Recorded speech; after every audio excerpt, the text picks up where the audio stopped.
One thing I've learned to appreciate this last year or so are these little 027 steam engines from Lionel. And these are the bottom of the barrel for most collectors. But I gotta tell you, they pull hard. Now, if you've watched my Alco series, you have seen me build a couple of these, well, for lack of a better word, kludges, right? And I happen to like pulling longer trains, and I'm happy to get 15 cars off of one of those. You know, these easily pull 10. Probably more. And it's a combination of the weight and the fact that they have more drive wheels than the typical single engine Alco or something like that. Just have more weight and more traction because of the size of the wheels and the number of driven wheels and stuff like that than the typical diesel, right? Which is why I've got to pair them up, the diesels that is, to get the same kind of pulling power, right? So I'll do more of these. I mean, this one here is broke. It's got a busted little ear right there. This one here is not. I got this one at the auction for like $5. And that's the point, is you can get these for pretty cheap. And they'll pull pretty hard. You know? So, planning to see more of those. Hopefully I'll get a better shell some point and maybe clean this one up. We got this one running. That thing's funny. They have a different style drive line than what we're used to seeing with the Pulmores on the diesels. This one here runs pretty good, actually, as ugly as it is. I need one more screw for it. This one here runs really good. Yeah, has a broken light right there. Got this one at that last auction for like $5. The way I wanted them. You know? Well, that's perfect for me. That means I'll get a bunch of them. I'll run them around the track and let them do what they do. But for today, you know, I got this to where it pulls about 15 cars pretty easily. And then the cars start coming apart. That's this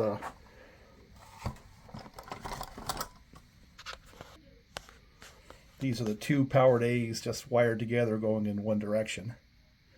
But I have more in the junk pile. I want to see if I can get something out of this where I can just basically use that to push the end of a long train. Now I happen to like DPUs, right? Because that's what you see on CSX, Norfolk Southern around here, is very, very long trains with DPU power. But back in the 50s, right, 60s, when these things were actually being used, they didn't use DPU power. They had to have separate locomotives pushing with a separate crew. The whole concept of a DPU is something that's come with the newer controls on the prototype locomotives and railroads. So let's see if we can rummage around and come up with a plan. Now this frame here is like really clean. I think it's going to actually go and replace that one. So that one's taken. This one here is a little bit bent up, I noticed. So I need to find another one.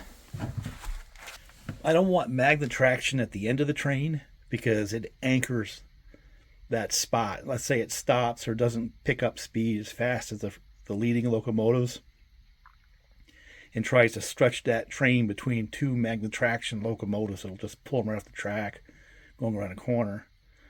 So I want a little bit of slip. So either it gets too much juice and starts pushing real hard, or it trails a little bit. I want it to be able to slip some traction. So these powered pull mowers that don't have magnet traction will give a little bit of push, but will slip if required. I think that's what I need for my pusher. So, boy, I wonder if I could put both of them in a B unit. Yeah, but you didn't have a B unit for a pusher because they're unmanned. So, anyway, that's what we got to work with. So here's the final group I think I'm going to stick together for the pusher. You're not going to see that because it's going to be behind the train. And this front truck on that chassis, because that chassis is set up without the second slot. See, this one here's got the 2 slots. This one's got the 1, so it matches up better with that pull mower. Let's see if we can wire up that pull mower to work. I think what I'm going to do first, though, is go to the shop and go stick a weight on there, put a little bit of extra weight on this one. Kind of like I did on these two. To try to match the kind of pulling I'm getting from these. But without magnet traction. So it'll slip a little bit if required. Not perfect, but better. And it'll sit a little more square, I think. Oh yeah.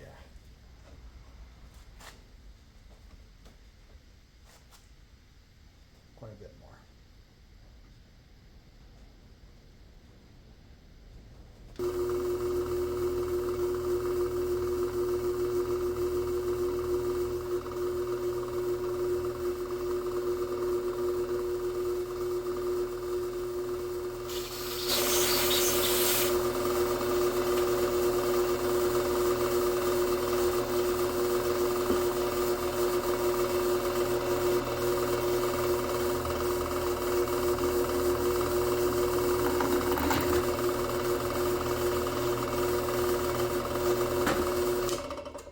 Now I know there's a hole in the darn thing. Went out the other side. So now I have something I can use for a weight for a Lionel locomotive. But that's warm. Oh yeah. Check it out.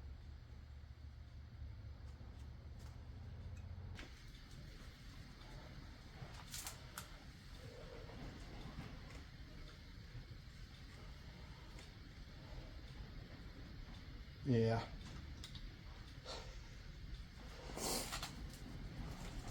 Lesson learned again. Cheap tools just frustrate you. I'm bound and determined to get a tapped hole out of this stupid thing, though.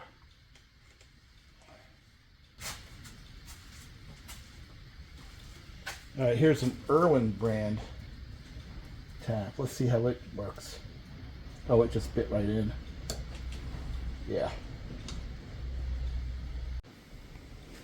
All right, let's try this again. So even the holder, the tap holder on this thing is junk too. But the thing I get out of the Irwin is that front section of the tap just bites the way it's supposed to. So I'm going to start a hole with the Irwin tap. See it? It just works beautiful. Nice. Well, I'm going to take the other piece of crap and ram it through here because I want to get my $5 out of it. Let's see if this designated pusher plays nice first with these two guys we just built yesterday. See if it actually does something, or does it just get drug along because it'll slip because it does not have magnet traction, right? So let's see what it does.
All right, 15 cars with the pusher. It's either going to push them right off the track or it'll help those two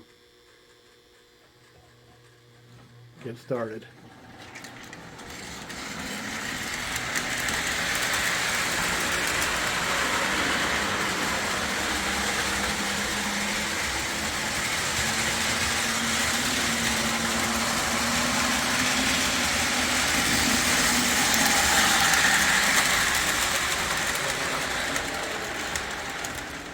Well, I guess those two didn't need a pusher because there it is sitting there trying to work on one car. So let me see if I can nurse this around.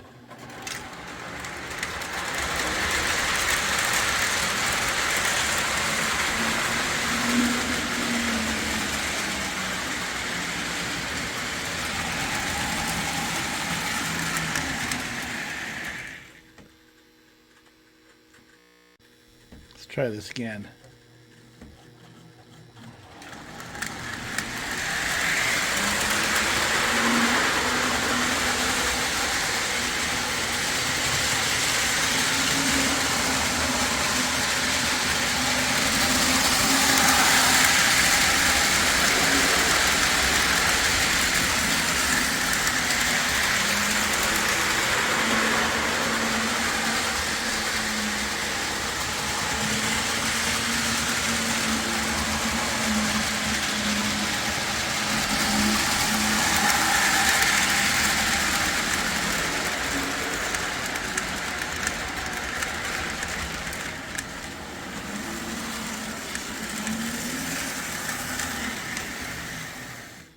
All right, to kind of prove a point, let's see if this one spins a little bit, which is what I want it to do. Yeah, see? And that means it'll either get drug or it'll help push, but it's not going to anchor the train and have those beasts pull it right off the tracks. So let me take this off and prove another point, because those locomotives right there paired up can pull a lot of cars.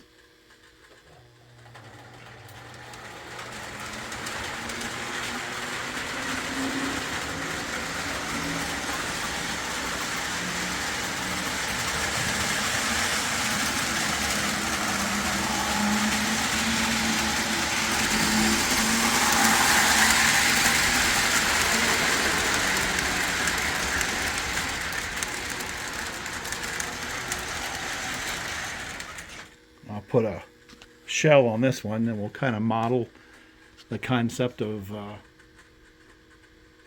train coming up out of, say, Binghamton and having to get pushed up the hill. Well, that's what I got for a shell. This ought to look okay. And yet again, we'll start it. See it spin a little bit? Good.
Don't know if it'll do it, but we'll try this.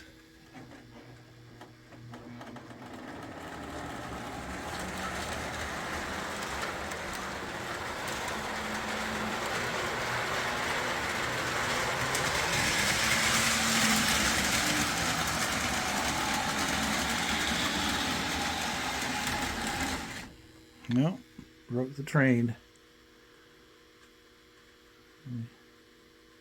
Maybe you have to put some power behind it yet again to push that around so I can catch up to this one.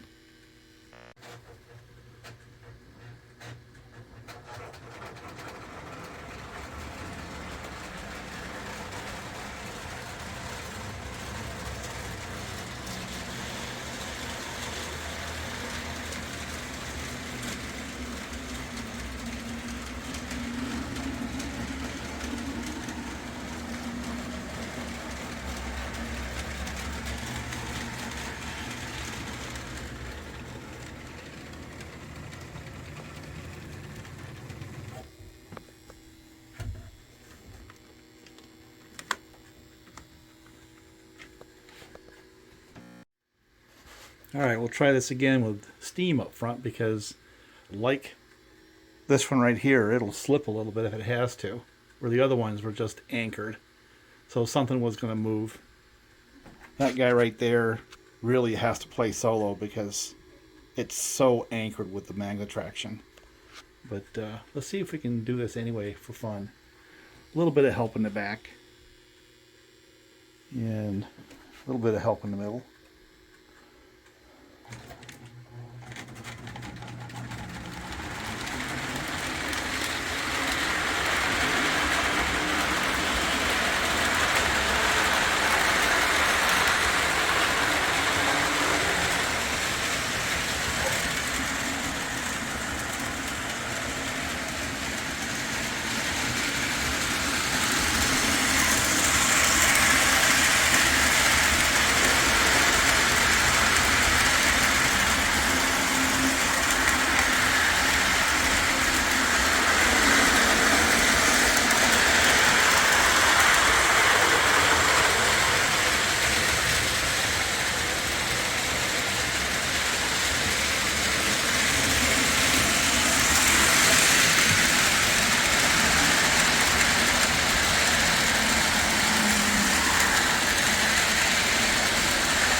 You knew it had to happen sooner or later. Let's go for 25.